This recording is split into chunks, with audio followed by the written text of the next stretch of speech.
Blok 6, Keterangan Migrasi dan Pendidikan. Blok ini digunakan untuk mengumpulkan informasi migrasi dan partisipasi sekolah penduduk. Pertanyaan 601 dan 602 digunakan untuk mendapatkan informasi migrasi seumur hidup. Seseorang disebut migran semasa hidup, bila tempat lahirnya berbeda dengan tempat tinggal sekarang atau saat pencacahan, tidak termasuk kasus numpang lahir. Pertanyaan 601 dan 602 ditujukan untuk anggota rumah tangga semua umur.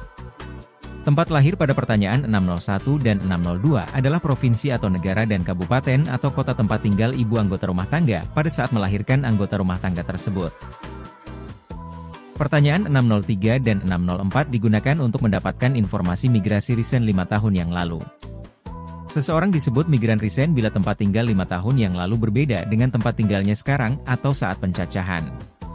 Pertanyaan 603 dan 604 ditujukan untuk anggota rumah tangga usia 5 tahun ke atas. Tuliskan tempat tinggal anggota rumah tangga 5 tahun yang lalu, tepatnya pada Februari tahun 2020. Selanjutnya pertanyaan 605 sampai 607 ditujukan untuk menghitung angka partisipasi kasar pendidikan prasekolah dan angka kesiapan sekolah. Pertanyaan 605 sampai 607 ditujukan untuk anggota rumah tangga usia 0 sampai dengan 10 tahun. Isikan jawaban responden untuk pertanyaan 605 sampai 607 sesuai dengan kode yang tersedia pada bagian bawah kuesioner.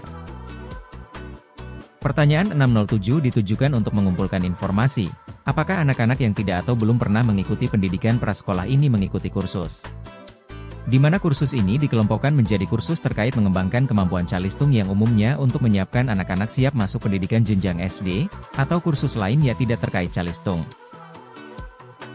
Selanjutnya pertanyaan 608 sampai 610 ditujukan untuk menghasilkan informasi angka melek huruf.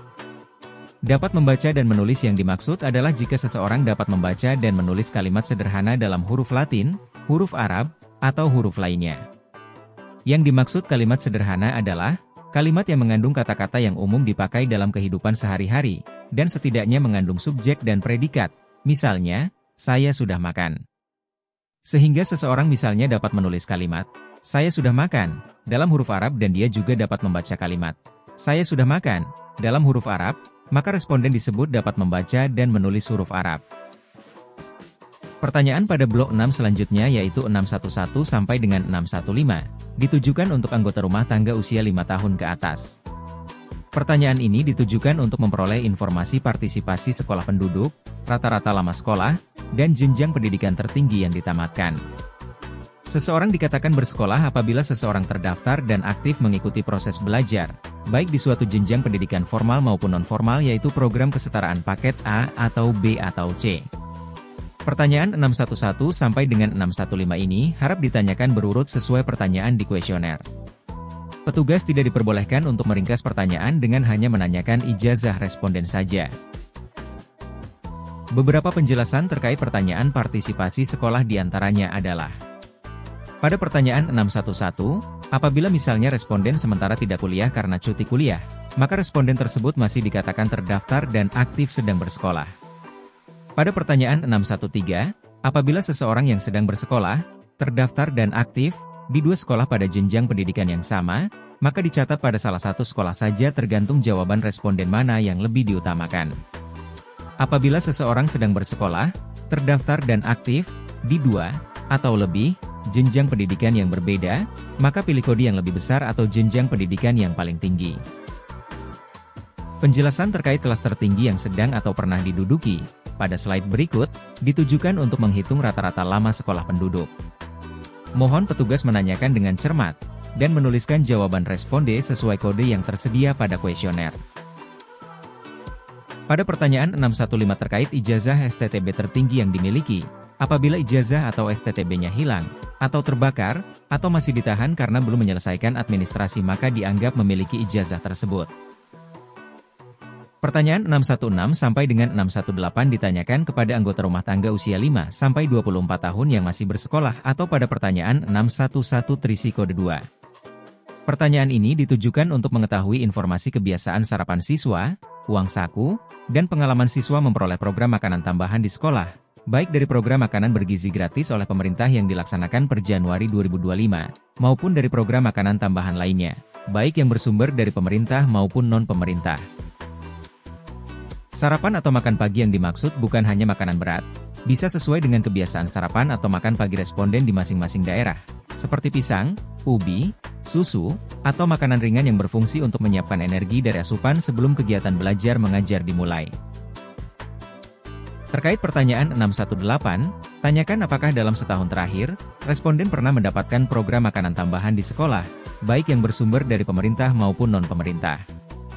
Apakah pernah mendapat makanan dari ulang tahun teman di sekolah, atau mendapatkan nasi kotak saat perayaan Hari Guru merupakan bagian dari program makanan tambahan yang dimaksud? Jawabnya, tidak. Sesuaikan jawaban sesuai kode yang disediakan. Kode A adalah jika responden pernah menerima program makanan bergizi gratis, yaitu jika siswa pernah mendapat program makanan tambahan di sekolah sebagai pelaksanaan program pemerintah pusat yang bertajuk Program Makanan Bergizi Gratis.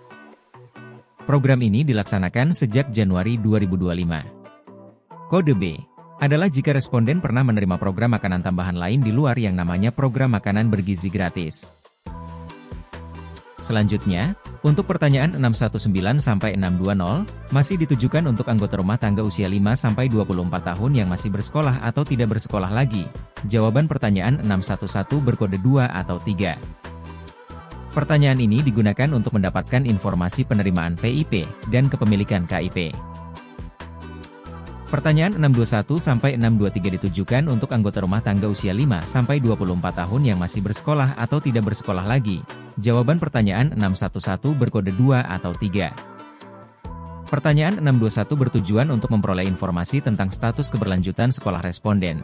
Sejak 1 tahun ajaran yang lalu, 2023-2024, apakah responden baru memulai sekolah tahun ini, masih melanjutkan sekolah, tidak melanjutkan sekolah lagi, atau telah putus sekolah sejak tahun yang lalu? Apabila pada tahun ajaran sebelumnya, yaitu 2023-2024, anggota rumah tangga masih bersekolah pada jenjang pendidikan yang berbeda, maka pertanyaan 623 diisi dengan tingkat atau kelas yang diduduki anggota rumah tangga pada jenjang sebelumnya. Jika lulus atau tamat di tingkat tersebut, maka tetap tuliskan kelasnya ya, bukan kode 8 atau tamat. Pertanyaan 624 ditujukan untuk anggota rumah tangga usia 5-24 tahun yang belum pernah bersekolah atau tidak bersekolah lagi. Jawaban pertanyaan 611 berkode 1 atau 3. Pertanyaan ini bertujuan untuk memperoleh informasi tentang alasan responden belum pernah atau tidak sekolah lagi. Alasan utama yang dimaksud merujuk pada referensi waktu, pada saat anggota rumah tangga yang bersangkutan memutuskan untuk tidak bersekolah, atau tidak melanjutkan sekolah ke jenjang atau kelas yang lebih tinggi pada saat itu ketika putus sekolah, bukan saat pencacahan. Demikian penjelasan untuk pengisian dan informasi terkait blok 6. Selamat bertugas. Data yang Anda kumpulkan adalah cermin pendidikan bangsa Indonesia. Data Anda sangat berarti untuk kemajuan bangsa. Terima kasih.